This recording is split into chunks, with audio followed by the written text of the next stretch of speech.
లూకాసు వార్త 2వ అధ్యాయం 29-32 వరకు. నాదా, ఇప్పుడు నీ మాట చొప్పున సమాధానముతో నీ దాసుని పోనిచ్చుచున్నావు.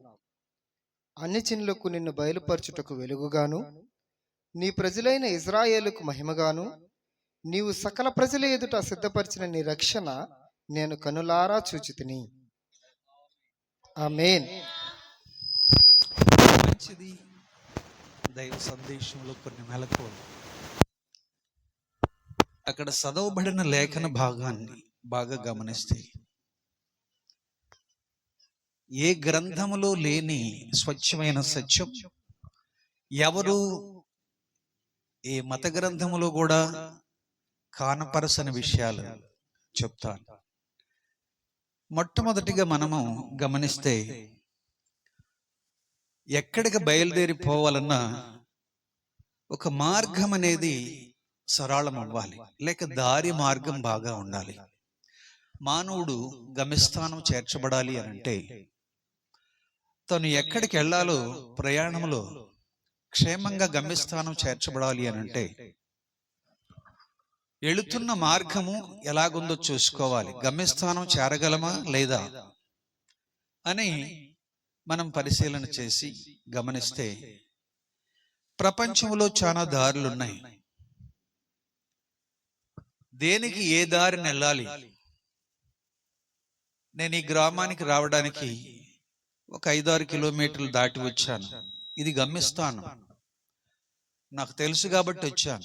తెలియని వాళ్ళని ఇక్కడికి రమ్మంటే ఎవరు రారు. ఒక నగరంలోకి వెళ్ళినా, అడవి ప్రాంతంలోకి వెళ్ళినా, ఆ ప్రదేశంలో కొంత అనుభవం లేకుండా ఉంటే అక్కడికి వెళ్ళలేము, గమ్యస్థానం చేర్చబడం. అలాంటిది ఇప్పుడే బైబిల్ గ్రంథంలో నుండి చదవబడిన లేఖనాన్ని చూస్తే, దాదాపు 100 సంవత్సరాల వయసు కలిగినటువంటి ఒక యాజకుడు ప్రపంచ దేశాల్లో ఇజ్రాయెల్ దేశమైన జెరూసలేం అనే ప్రదేశంలో ఒక చిన్నారి శిశువుని చేతులు పట్టుకొని ఆయన అంటున్నాడు, నాదా నాదా అనే పదము చిన్నారి శిశువుని, అప్పుడే పుట్టిన 8వ దినమున ఆ చిన్నారిని చేతులు పెట్టుకున్న ఒక పురోహితుడు లేక అర్చకుడు తన యాజక ధర్మములో ఏం చేస్తున్నాడంటే, నాదా, నీవు నీ దాసుని సమాధానముగా పోనిచ్చుచున్నావు. చిన్న శిశువుని వేడుకుంటూ కృతజ్ఞత చెప్తున్నటువంటి 100 ఏండ్ల వయసు కలిగిన ఒక పూజారి. ఆ 2వ పాఠ్య భాగములో,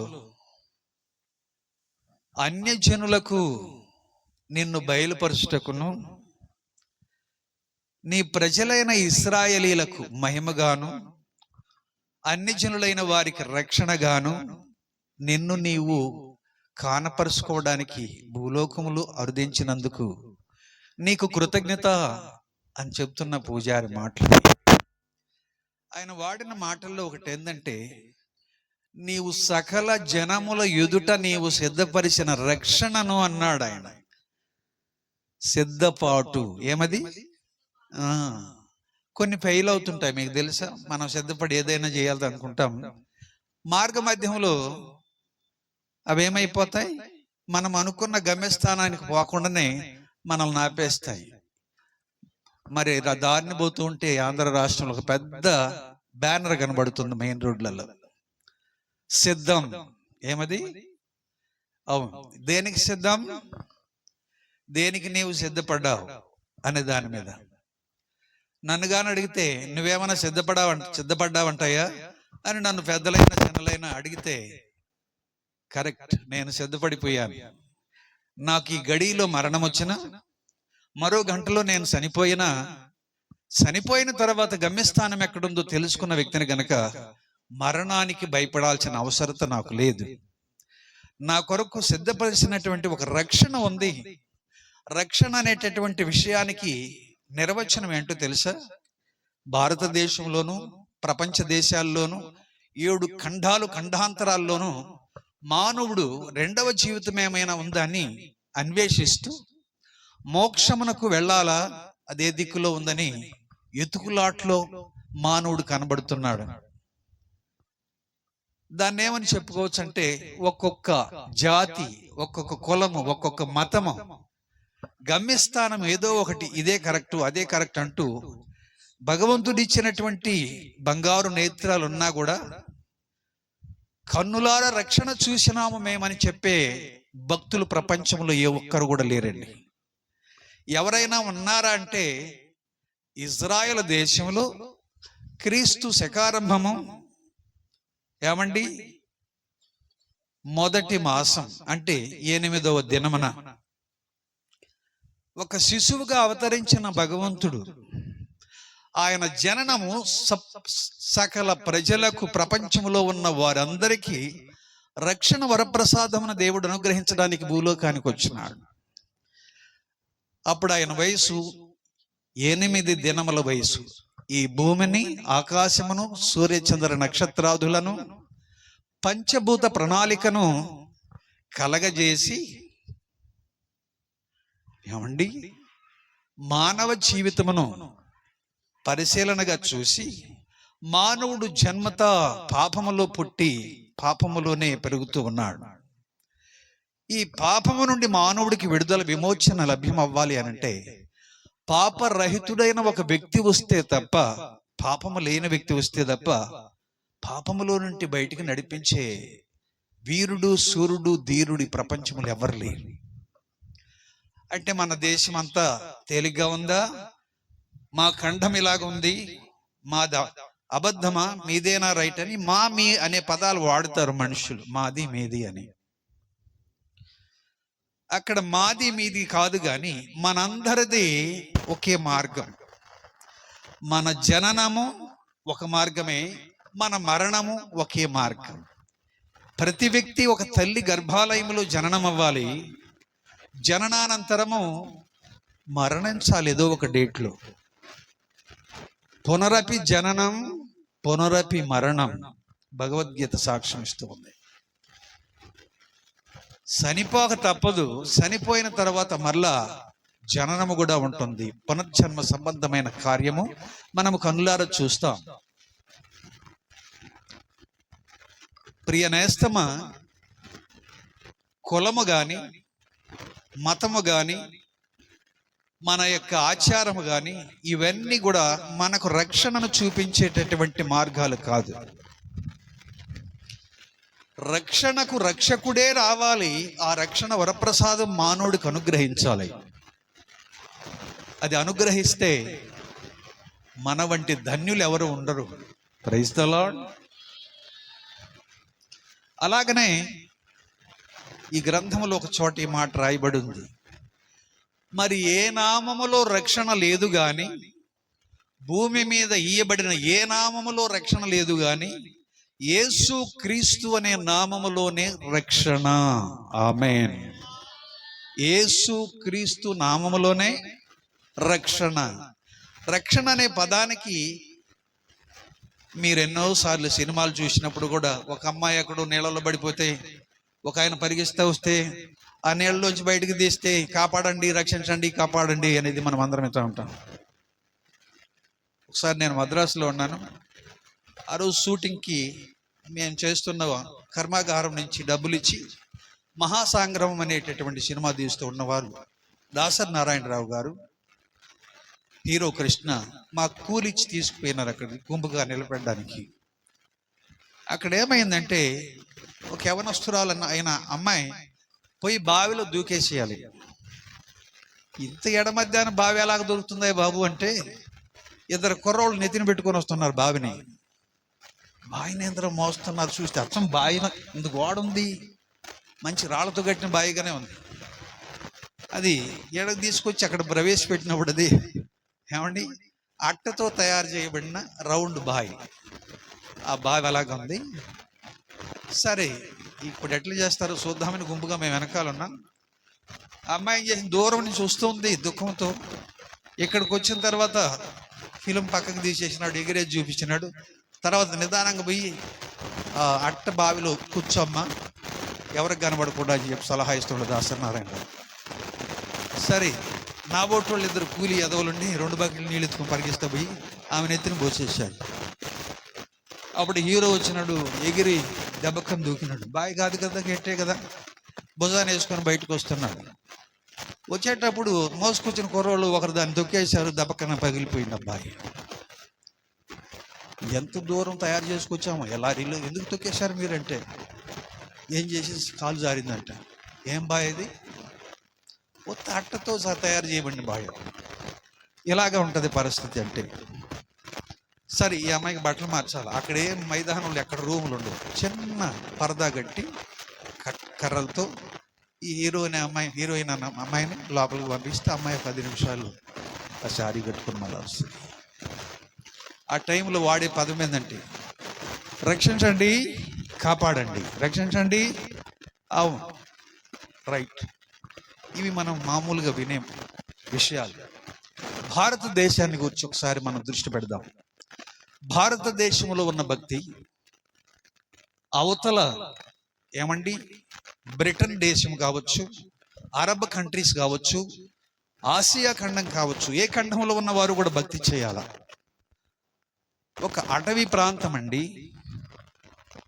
వెస్ట్ ఇండియా అనే ప్రదేశంలో ఒక అడవి ప్రాంతం ఉంటుంది.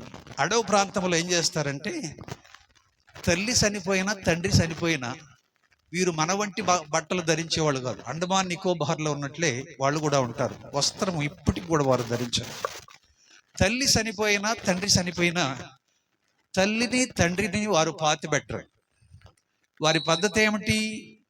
చనిపోయిన తల్లిని చుట్టూ దాయాదులుగా రక్త సంబంధులుగా కూర్చొని ఆ తల్లి దేహమును అట్లే పచ్చి మాంసమును తినేస్తారు బిడ్డలు. అలాగ తింటే మోక్షం వస్తుందని ఈ అమాయక జీవులు మానవులు నమ్ముతారు. అది ఎంత దారుణమో మీకు తెలియదు. మన తల్లే మనము తినకపోతే మోక్షం లేదని నమ్ముతారు ఈ వస్త్రహీనులైనటువంటి మానవులు. ఇది వాళ్ళ పద్ధతి, ఎవరో నేర్పించేశారు.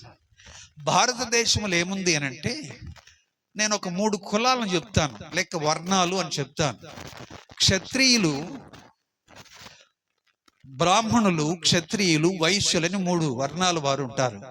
ఈ 3 రకాల వారు ఏం చేస్తారు మోక్షానికి వెళ్ళాలి అని అంటే, వారు ఉపనయనం అనే దాన్ని బాల్యము నుంచి ఒక 12 సంవత్సరాల దగ్గరకు వచ్చినప్పుడు ఉపనయనం అనే ఒక మెట్టు దాటాల. దాటేటప్పుడు వారికి ద్విజులు అంటారు. ద్విజులు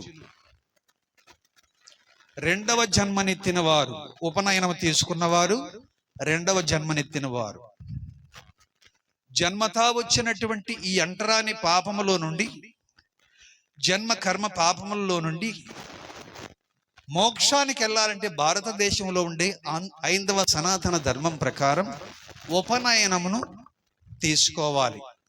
అంటే 8 నుండి 12 సంవత్సరాల వయసు వచ్చినటువంటి బ్రాహ్మణుడైన, క్షత్రియుడైన, వైశ్యుడైన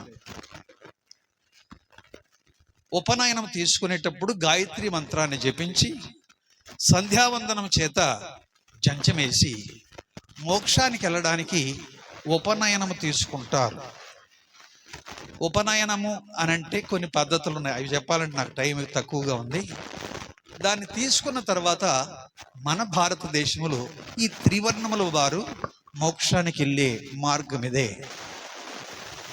తర్వాత ఇంకా 2 నుంచి కొన్ని వర్ణాలు ఉన్నాయి, శూద్రులని, పంచములని, ఏమండి ఇంకా హరిజన, గిరిజన, ఇలాంటి మరి ప్రజలందరికీ మంత్రోచ్చారణ తెలియదు, శ్లోకం చేసేది తెలియదు, పూజా సామాగ్రి వాళ్ళకి తెలియదు గనక చిన్న కొబ్బరికాయ కొట్టి దండం పెట్టేదే నేర్చుకుంటారు.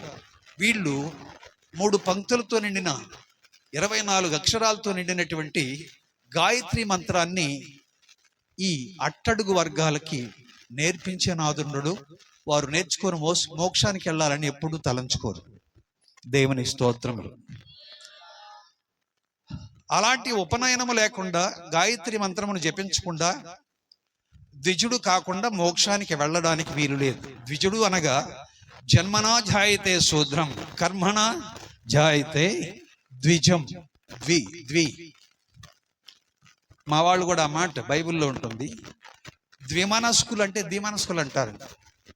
ఏమండి, తెలుగులో ది రాసిన తర్వాత వావత్తిస్తే ద్వి, రెండవ జన్మ అనేది అర్థవంతంగా ఉంటుంది. మార్పు చెందిన వ్యక్తి గనక ఈయన చనిపోతే మోక్షానికి వెళ్తాడు, ద్విజుడు. ఎవరు? అవు, వాళ్ళది ఇంక వదిలేద్దాం. ఇజ్రాయెల్ దేశానికి వెళదాం, యూదా మతస్థుల దగ్గరికి వెళదాం. వారేం చేస్తారో తెలుసా? వారు ఉపనయనం అనే మాటను పక్కన పెడితే సున్నతి అనేటటువంటి క్రమాన్ని వాడుతారు. ఏమది? సున్నతి. చిన్న పిల్లలు, 8 ఏండ్ల వయసులో ఉన్న పిల్లల నుంచి, 10 ఏండ్ల వయసులో ఉన్న పిల్లల దగ్గర నుంచి 40 ఏండ్ల దాకా వయసు కలిగిన వారికి వారు సున్నతి కార్యక్రమాలు చేస్తారు. వారితో సమానంగా ముస్లిం సహోదరులు కూడా దాన్ని ఉపనయనము లేక వారు దాన్ని సున్నతి అనరు, కానీ ముస్లిం సహోదరులు మరి దానిని ఏమంటారు తెలుసా? మన తెలుగు భాషలో చెప్పాలంటే ఒడుగుండ్లు, ఒడుగు చేయడము. ఏమది? గత మాసంలో కాళాశ్రీ పట్టణంలో ఒక 200-300 మంది ముస్లిం సహోదరులు పెద్దలుగా నన్ను పిలుచుకెళ్ళారు. ఇక్కడ 27 మంది మగపిల్లలకి సున్నతి అనే మాట పక్కన పెడితే ఈ ఒడుగు చేసే కార్యం, పురుషులు అప్పటికి వయసు రాదు కానీ వారి మర్మాంగాన్ని కొద్ది భాగాన్ని కట్ చేసి అవతలేసి వారు అల్లా దేవునికి పూజ చేస్తే వారు ద్విజులైన వారు. ఆమేన్. వీరెప్పుడు మరణించినా కూడా ఇస్లామిక్ జాతి వారు మోక్షాన్ని చూస్తారు. ఉపనయనం తర్వాత, సున్నతి తర్వాత ఈ ఒడుగు అనేటటువంటి పదాన్ని. ఈ ప్రోగ్రాంకి నన్ను పిలిచారు పోయిన మాసంలో అనుకుంటున్నాను, కాళహస్తిలో ఉన్న అన్ని ముస్లిం సహోదరు సంఘాలు. నేను వెళ్ళాను. వారు నన్ను ఎక్కువగా ప్రేమించేవారు కాబట్టి మిత్రులు చక్కగా, అందులో ఒక పెద్ద ఆయన ప్రతి సంవత్సరం నిరుపేదలైన వారికి కార్యం చేయడానికి తన సొంత డబ్బులు ఖర్చు పెడతాడు. ఒక బిడ్డకి 5,000 నుంచి 10,000 ఖర్చులు అవుతాయి. అది చేయడంలో మనకు ఒక భాగ్యమని పెద్ద ఆయన అంత ఖర్చు పెడుతుంటే పోయాను. నేను కూడా దాన్ని చూసి ఆనందించాను. వారు నన్ను సత్కరించి గౌరవించి మంచి భోజ్యములు పెట్టి పంపించారు. మంచిది, సంతోషం. మీరు అనుకున్న భక్తులు ఇలాంటివి చేస్తున్నందుకు చాలా సంతోషమని సంతృప్తిని పొందాను. పలుమార్లు సేవకుడుగా నన్ను దర్శించి వచ్చి పిలిచినప్పుడు. ప్రియులారా, మనం కొంచెం జాగ్రత్తగా వింటే మనుషులందరూ కూడా తల్లి గర్భము నుంచి జననమై ఈ పాపిష్టి లోకంలోనికి వచ్చిన తర్వాత మరో చోటుకి నేను వెళ్ళాలి, దానికి దారి ఏది అని ఎప్పుడే గాని ఆలోచన చేయరు. ఏమిటి అనంటే, ఇంకేముంది, పుట్టాము పెరిగాము, ఏదో ఒక రోజు పోతాము, మనకు నూకలు అక్కడ దాకా ఉన్నాయి, మన రాత అదే. మనకున్న రాత ఇక్కడ దాకే, ఇంక లేదు జీవితం అని 2 దినములు ఏడుస్తారు, 3వ దినం కూడా ఏడుస్తారు. బిడ్డను గల్ల వాళ్ళు లేక భర్తను కోల్పోయిన వారు ఆ తర్వాత కొంతకాలం దిగులు పడి మర్చిపోతారు, ఇంక లేడు అన్నట్టుగా. నేను మొన్న ఈ పక్కగా నెల్లూరు జిల్లాలో పెళ్లకూరు గ్రామం అని ఒకటి ఉంది. నేను రాత్రి కాదు, నిన్న రాత్రి ఆ గ్రామానికి వెళ్ళడం జరిగింది. చాలా అమాయకంగా ఉంటాడు, గ్రామం పెద్ద మనిషి ఆయన. ఆయన భార్యను కోల్పోయినాడు. కోల్పోయిన దుఃఖం చాలా దారుణమైంది. దాన్ని ఎట్లా జీర్ణించుకోగలం? వారి వైవాహిక జీవితం 40 సంవత్సరాలు దాటిన తర్వాత మన పక్కనే ఉండి మరణించిందంటే బిడ్డలైనా భర్త అయినా ఎంతో దుఃఖానికి గురైపోతారు. అయితే ఆ దినాన్ని నన్ను కొద్దిగా అక్కడికి ఆహ్వానిస్తే ఆదరణకరమైన సందేశం ఇచ్చినాక భోజనమైంది, నేను బయలుదేరాలి. ఆయన అంటాడు, పెద్ద ఆయన భార్యను కోల్పోయిన ఆయన, సార్ ఒక్కరవ ఇట్లా వస్తారా అన్నాడు. ఏంటయ్యా? ఒక్కరవ రండి సార్ అంటే, చెప్పండి అన్నాను. ఏమి లేదు సార్, ఆదివారంన మా భార్యకి ఇష్టమైన చేప తీసుకొచ్చి పెట్టడానికి చెరువులోకి వెళ్ళి 1 కేజీ చేపను తెచ్చాను. ఆ చేపను ఆమె తయారు చేసి వండేటప్పటికి నేను అన్నం చేశాను, ఆమె కూర తయారు చేసింది. మేము ఎప్పుడు కలిసి వంట చేస్తాం. ఎంత బంగారు భాగ్యమో కదా. వంట దగ్గర సహకరిస్తున్నాడు పురుషుడు అంటే ఎంత గొప్ప విషయం. అయితే ఆమె ఆదివారం ఆలయానికి వెళ్ళాలి, తలస్నానం చేసింది, బట్టలు ధరించింది, వెళ్ళాలి. తొందరగా రెడీ అవుతున్నామే. కొన్ని క్షణాల్లో ఇంట్లోకి వెళ్ళి చూస్తే తనువు సాలించిందామే.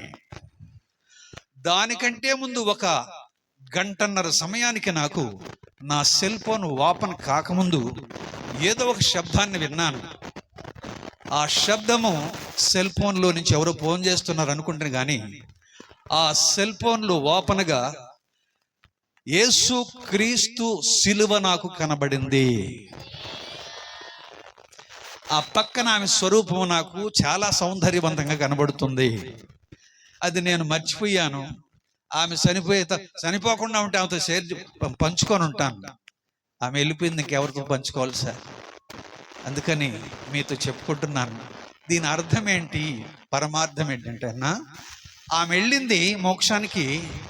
ఆమె వెనకాల నువ్వు బయలుదేరడానికి నిన్ను విమోచించేది, రక్షించేది యేసు క్రీస్తు శిలువ త్యాగం. ఒక అమాయకుడు,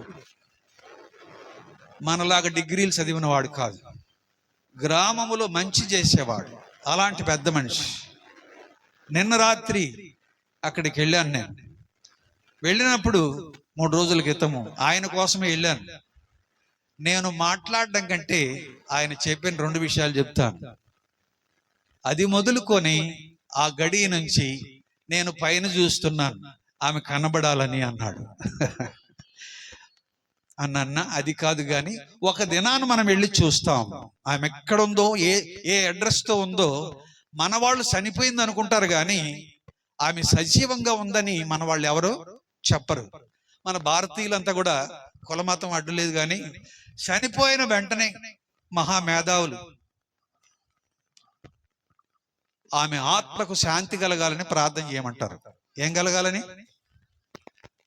ఒక 5 సంవత్సరాల క్రితం నేను 2 సార్లు మా మంచి పరిపాలకులైన గోపాలకృష్ణారెడ్డి గారు అనారోగ్యంతో ఉంటే ఒకసారి వెళ్ళి ప్రార్థన చేశాను. ఆ తర్వాత ఇదే ఎలక్షన్ వచ్చినప్పుడు కుమారుడు ఓటమి పాలైనాడు. దిగులుతో ఉన్నటువంటి సందర్భంలో నేను మా బాబు వెళ్ళి వరండాలో నిలబడుకుంటే బృందమ్మ గారు సానపానాదులు చేసుకొని మా ముందు కూర్చోబెట్టింది రెడ్డి గారిని. రెడ్డి గారు ధైర్యంగా ఉన్నారా అంటే, ఓహో సుందర్రాజు సార్ గారా?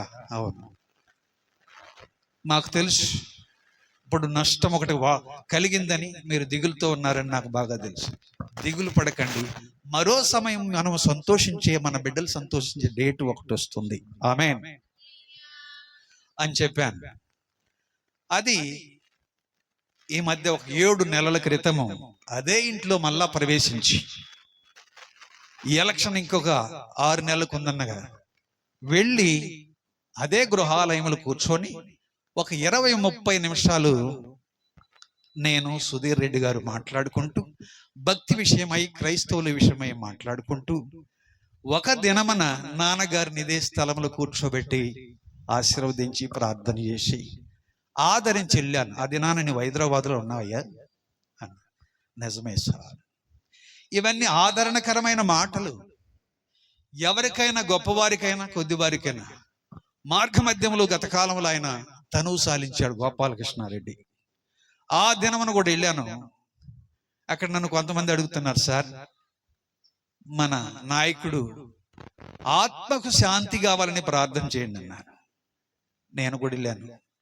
ఆ ప్రార్థన నాకు తెలియదు, కానీ దేవా నీ దాసుడైన నా దగ్గర గోపాలకృష్ణారెడ్డి గారు ఆశ కలిగి అనేక మార్లు ప్రార్థన కోరుకున్న మహానుభావుడు మా మధ్యలో లేడు. ఈ కుటుంబానికి ఆదరణ దయచేయండి. మీ సేవకుని దగ్గర వర్తమానమన్న దైవ ప్రియులు వారు మీ ఆత్మ లేక మీ నామాన్ని పూర్ణంగా అంగీకరించి ఉంటే ఆ రాజ్యములో చేరడానికి, చూడడానికి సహాయం చేయండి, కుటుంబాన్ని ఆదరించండి అని ప్రార్థన చేశాం. ఆత్మకు శాంతి దయచేయండి అని ప్రార్థన చేయలేదు. చనిపోయిన ఆత్మకు శాంతి భూతలంలో ఉన్న నీవు ప్రార్థన చేస్తే వాళ్ళకి శాంతి రాదు. శాంతిని సంపాదించుకునే చిరునామా భూతలములోనే మనకు ప్రారంభం అవ్వాలి. ఆమేన్. యేసునందు విశ్వాసముంచము, ఆ భక్తిని అవలంబించుము. గడి లేట్ లేకుండా నీవు కన్నులారా చూసే రక్షణ భాగ్యం ఈ గడిలో కూడా నీకు సంప్రాప్తం అవుతుంది. ఆమేన్. ఇన్ని రకాలైన మతాలు చనిపోయిన వ్యక్తికి ఏదేదో చేస్తారు. చనిపోయిన తర్వాత కూడా మన రాత్రి నేను పోయేటప్పటికి ఆయన ఒక 2 విషయాలు చెప్పాడు. పెద్ద ఆయన, అమ్మగారిని పాతిపెట్టిన గుంటకాడికి వెళ్ళామయ్య గారు, ఆమె తినేటివన్నీ తీసిపోయి గుంటలో పెట్టామన్నారు. రైట్, బాగానే ఉంది. ఇక్కడేముందంటే ఆమె పటమును పెట్టుండే దగ్గర ఆమె కోరుకునేటి ఏమేమి ఉంటాయి, ఆమెకు అన్నదినం పెడతానే ఉన్నారు. ఎవరు తింటారు? మీరే చెప్పండి. చనిపోయిన వ్యక్తి ఒక పటములో ఆమె రూపం ఉండొచ్చు, మేము పాతి పెట్టినటువంటి గుంటలో కొన్ని శల్యాలు ఉండొచ్చు, ఆమె అక్కడ ఉండదు. ఆమెకి ఏం పెడితే తింటుంది? మన అమాయకత్వం మన దేశంలో. బతికొన్నప్పుడు ఏమన్నా పెట్టి తప్పులేదు, కానీ చనిపోయిన తర్వాత సజీవులుగా ఉండకపోయినా కూడా ఆమె ఏమేమి తిన్నదు. ఏమండి, మా గ్రామంలో మా నాన్న స్నేహితుడు ఒక ఆయన చనిపోయినాడండి. వింటున్నారా? మా నాన్న ప్రభువుని నమ్ముకొని మహిమలోకి వెళ్ళాడు. మా నాన్న స్నేహితుడు చనిపోయినాడు. చనిపోయిన ఆ పెద్ద ఆయనకి ఏం పెట్టారు? మొట్టమొదట తల దగ్గర అంటే బంగారు పట్లాలు పెట్టారు. ఎందుకండి అన్నాను. బంగాకు పట్లాలు. చచ్చిపోయినాడు కూడా మళ్ళా తాగుతాడు బంగాకు? ఇది ఎక్కడ కర్మరా బాబు? ఆశ్చర్యపోయాను. మా నాన్నకన్నది అన్ని మాన్పించేసి యేసు దేవుని మార్గమును బోధిస్తే ఆయన మార్గం చూసి రక్షించబడి ప్రభు దగ్గరికి వెళ్ళిపోయినాడు. దేవునికి స్తుతి కలుగును గాక. ఈ రాత్రి కాలము పలు రకాలైన మతాలు, కులాలు, జాతులు, ప్రపంచంలో ఉన్న 7 ఖండాలు కూడా రక్షణ మార్గం అంటే ఎట్లుంటుందో తెలియకుండా ఇది కూడా కరెక్ట్ అని నమ్మి సత్యం ఎరగకనే చనిపోతూ ఉన్నారు. చనిపోయిన వారిని కూడా బతికున్నవారు ఓ దేవుని దగ్గరికి పోయాడు, స్వర్గంలోకి వెళ్ళాడు అని తెలియకుండా చెప్పుకుంటూ ఉన్నారు. నీవు నమ్మినా నమ్మకపోయినా దేవుడు మన దగ్గరకు రావాలి. ఎక్కడికి రావాలి? స్టార్ట్ చేయాలి. దేవుడు మనిషి ఉండే దగ్గరకు వచ్చి మోక్షానికి తీసుకెళ్ళాలి. మనం ప్రార్థన చేసి పంపిస్తే మనుషుడు మోక్షానికి వెళ్ళడు. ఆమేన్. భూమి మీద నీ ప్రార్థన ఒక వ్యక్తిని మోక్షానికి తీసుకెళ్ళదు. మనముండే దగ్గరకు దేవుడు వచ్చి తీసుకుపోతే గాని మోక్షానికి మనుష్యుడు వెళ్ళలేదు. ఈ భాగాన్ని కీర్తనలో చూద్దాం.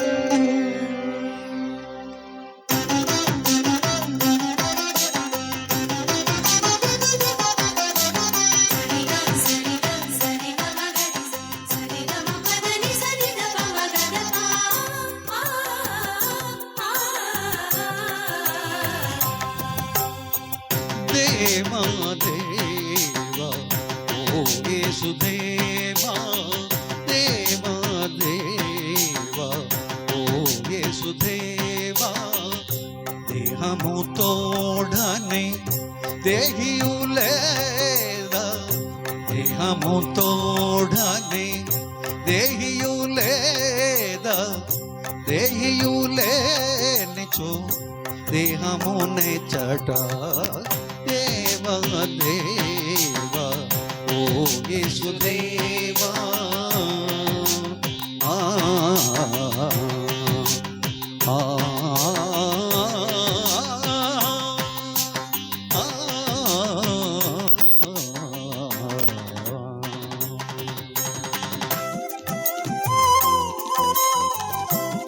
చిన్న ఇసుక రేణువ మన మధ్యలో ఉంటుంది. ఆకాశం తట్టు విసిరితే ఎంత దూరమైన మళ్ళా భూతలంలో పడిపోతుంది. చిన్న ఇసుక రేణువ. మనం ఎట్టబోవాలి స్వర్గానికి?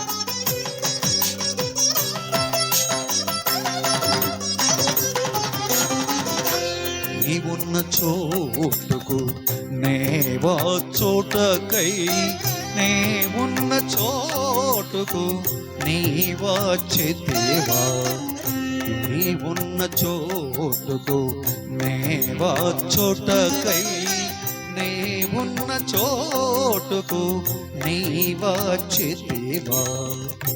అద్భుతమైనది అవనిలో రాకడ, అద్భుతమైనది అవనిలో రాకడ, ఆశ్చర్యమైనది అందరి పోకడ. దేవా దేవా ఓ యేసుదేవా,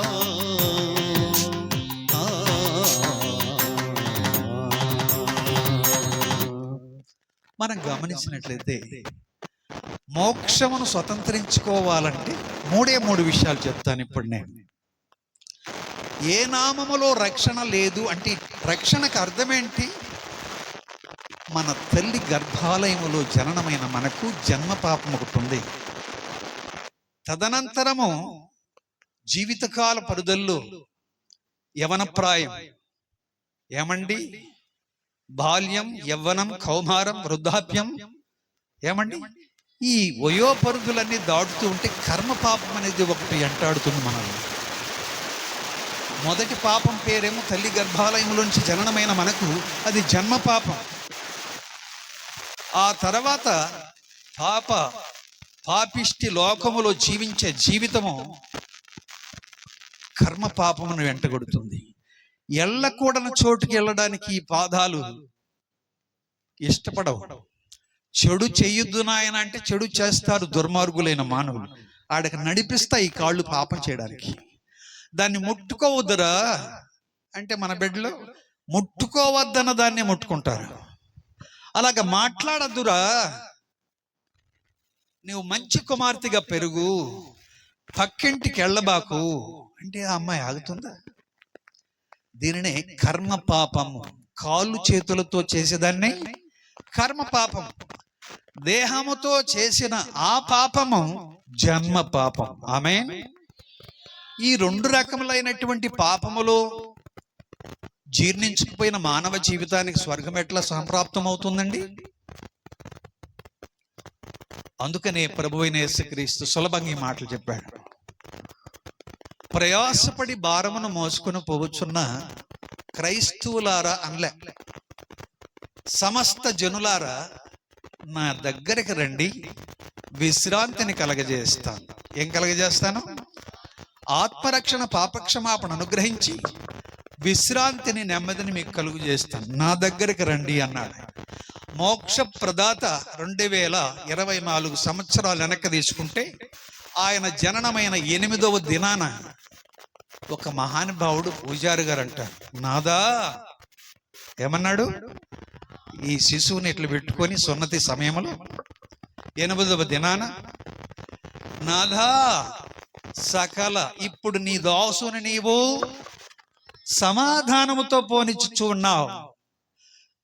అన్య జనులకు నిన్ను బయలుపరుచుటకు వెలుగుగాను, నీ ప్రజలైన ఇశ్రాయేలీలను వారికి మహిమగాను నీవు సకల ప్రజల ఎదుట సిద్ధపరిచిన ఆ మహోన్నతమైన రక్షణను నేనిప్పుడు కన్నులారా చూచుచూ ఉన్నాను. ఆమేన్. నా ప్రియమైన ఓరందూరు గ్రామంలో ఉన్న అన్నదమ్ములారా, రక్షణ కంటికి కనబడేది, మోక్షము కూడా మన కంటికి కనబడుతూ వెళ్ళి అందులో ప్రవేశించేది. ఎక్కడుంది మోక్షము? దాని చిరునామా ఏమి? మీకు చిన్న విషయాలు 2 చెప్తాను. మనకు దగ్గరలో సూలూరుపేట దాటితే శ్రీహరికోట ఉంటుంది. శ్రీహరికోటకి ఒక ప్రత్యేకత ఉంది. ఒక ఉపగ్రహాన్ని పైకి పంపించాలంటే దాదాపు 450 కోట్ల నుంచి 500-600 కోట్ల రూపాయలు ఖర్చు పెడితే ఉపగ్రహ ప్రయోగానికి చంద్రమండలానికి వెళ్ళే ఒక చిన్న ఉపగ్రహానికి ప్రయోగం చేసేది 400-500 కోట్ల రూపాయలు ఖర్చు పెట్టాలి. అది ఆ పైకెళ్ళి మన కోసం, మన క్షేమం కోసం సరిహద్దుల్లో ఏమేమి ఉందో వాటన్నిటినీ ఫోటో స్కాన్ తీసి మనకు పంపిస్తుంది. ఆమేన్. శత్రు రాజ్యాన్ని గురించి మనకు తెలియచేస్తుంది. అదిగో దగ్గర కనబడే చంద్రమండలానికే ఇన్ని 100 కోట్లు ఖర్చు పెడితే ఏమండి, ఒక 100 కేజీలు భర్తీ కలిగింది, లేక ఒక 400 కేజీలు భర్తీ కలిగింది, 1 టన్ను బరువు తీసుకెళ్ళి ఉపగ్రహాలని 2-3 తయారు చేసి పైకి పంపిస్తారు సమాచారం కోసం.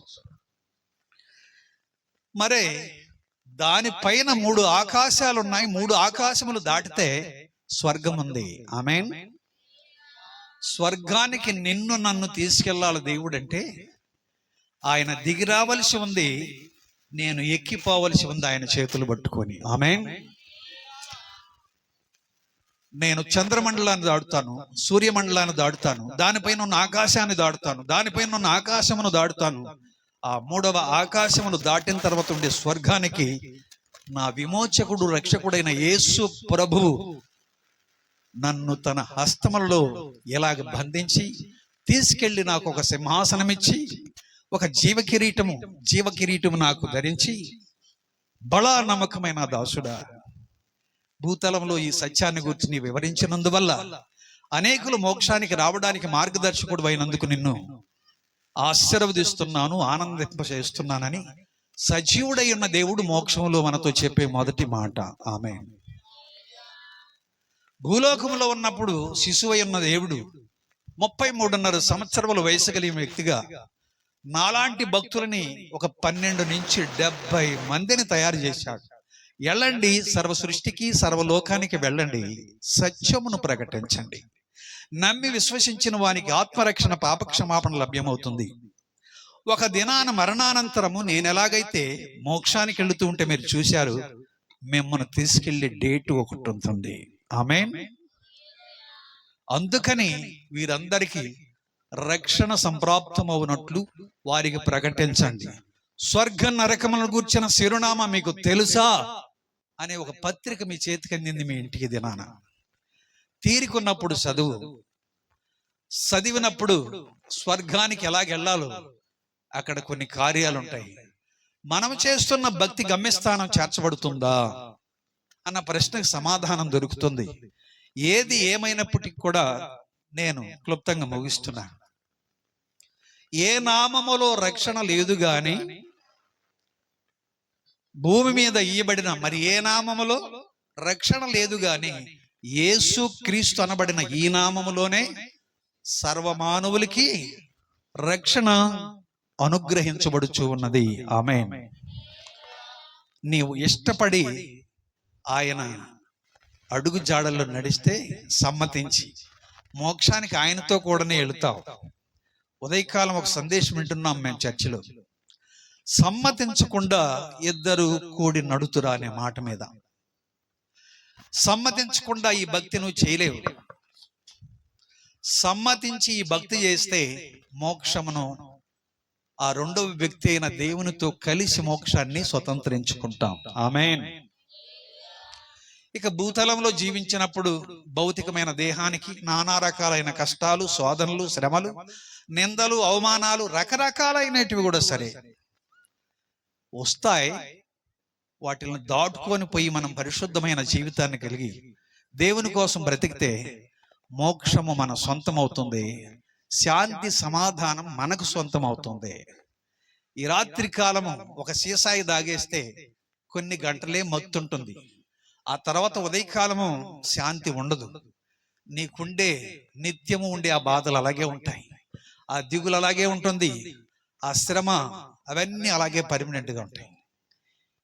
ఎలాంటి మత్తు పానీయం సేవించకపోయినా దేవుని యొక్క నామస్మరణ చేస్తే ఆయన కనికర కటాక్షం మన మీద ఉంటే ఉన్న పాటున ఉన్న చోటున ప్రభు అయిన యేసుక్రీస్తునందు విశ్వాసం ఉంచి ఆయన ఆజ్ఞను గైకుంటే స్వర్గం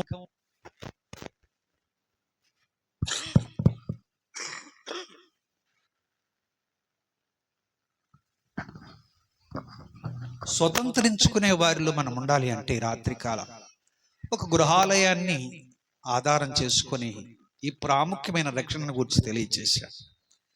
ఆ రక్షణ నీవు అనుభవించి ఆనందిస్తూ నీవు భగవంతుడు సిద్ధపరిచి నీ కోసం అమర్చి ఉన్న ఆ రక్షణ ఉందే, అది సామాన్యం కాదు. అది ఎవరు సిద్ధపరిస్తే మనకు లభ్యమవుతుంది? కేవలము రక్షకుడు వచ్చి రక్షణ సిద్ధపరిస్తేనే మనకు సొంతం అవుతుంది. ఏ మనుషుని ద్వారా అది మనం సంపాదించలేము, ఏ దేవతల ద్వారా దాన్ని మనం పొందుకోలేము. అందుకని ప్రభు అయిన యేసుక్రీస్తు అన్నాడు, వెళ్ళి ప్రకటించండి, నేనే మార్గమును సత్యమును జీవమునై ఉన్నాను, నేను తప్ప మోక్ష మార్గములు మరో సింహాసనం మీద మరో దేవుడు ఉండడానికి లేదు అక్కడ సమయం. అందుకని ఆయన సింహాసనాసీనుడై మోక్షమును మనకు అనుగ్రహించడానికి భూతలములు అవతరించిన మహనీయుడే ప్రభువైన యేసుక్రీస్తు. యేసుక్రీస్తునందు గొప్ప మనసు ఉంచి నీవు విధేయత చూపించి ఆ నామాన్ని నమ్ముకుంటే ఈ లోకంలో వచ్చేటన్నిటిని కూడా తేలిగ్గా దాటుకొని పోవచ్చు. మనశ్శాంతి లేకుండా చాలా మంది చచ్చిపోతున్నారు, ఆత్మహత్య చేసుకొని చనిపోతున్నారు, ఏవో తీసుకొని చనిపోతున్నారు. దేవుడిచ్చిన నిండు నూరేళ్ల జీవితాన్ని మార్గ మధ్యములోనే శాంతి కోల్పోయి ఎంతో మంది చనిపోతున్నారు. చనిపోయిన వారిని పాతిపెట్టే దినాన ఏమవుతుందంటే ఆ మోక్షము.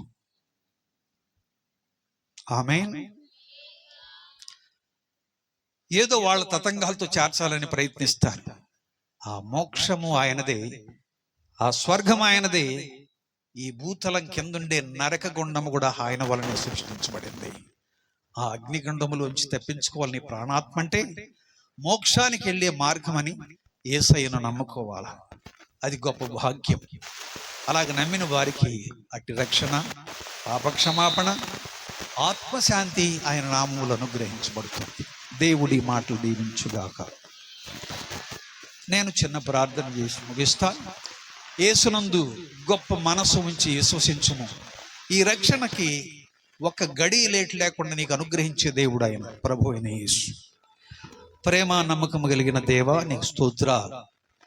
నీవు ప్రేమించిన బిడ్డల కుటుంబాన్ని ఆధారం చేసుకొని ఈ గొప్ప సత్యమును విత్తి ఉంటుండగా నీ ఆత్మక్రియ జరిగించమని, మీ పరిశుద్ధమైన రక్తములో మా జీవితాలను పవిత్రపరిచి నీతిగల నీ వాక్యమును విని నీ సన్నిధానములో జీవించడానికి నీ సాక్షులుగా అమర్చమని, సిద్ధపరచమని, విశ్వసించిన వారికి శారీరకమైన రుగ్మతల నుంచి విడుదల, విముక్తి, సమాధానం దయచేయండి. సమాధానం లేకుండా ప్రభువును చూడలేరు కదా. అట్టి సమాధానమును, పరిశుద్ధతయు, నీతియు అనుగ్రహించి జీవముగల దేవుని యందు విశ్వాసం ఉంచడానికి సహాయం చేయమని, మోక్షప్రదాత నీ బిడ్డలను ఆశీర్వదించమని, ఈ గ్రామాన్ని దీవించమని వాక్యముతో కట్టండి. సర్వశక్తి గల దేవుని నామమును బోధించబడి ఉంటుండగా వారి అంతరంగాలను ధరింపచేయండి. క్రీస్తును ధరించుకొని మోక్షంలో ప్రవేశించడానికి సిద్ధ మనసు దయచేయమని, శారీరకమైన రుగ్మతల నుంచి నీ బిడ్డలకు విడుదల, విముక్తి దయచేయమని, పరిశుద్ధమైన సంఘమును, మీ సేవకులను, మిమ్మను చేర్చుకున్న కుటుంబాన్ని ఆయురారోగ్యాలతో ఆదరించి పూర్ణమైన శాంతి, సమాధానం దయచేయమని క్రీస్తు పేరట ప్రార్థిస్తున్నాము తండ్రి. ఆమేన్. ప్రభు అయిన యేసుక్రీస్తు వారి కృప, తండ్రి అయిన దేవుని ప్రేమ, పరిశుద్ధాత్మ దేవుని సన్నిధి, సమాధానం సదా కూడి ఉన్న మనకు, మన గ్రామమునకు, దేశమునకు, కూడుకున్న కుటుంబీకులైన బిడ్డలకి సదా తోడై ఆదరించునుగాక. ఆమేన్.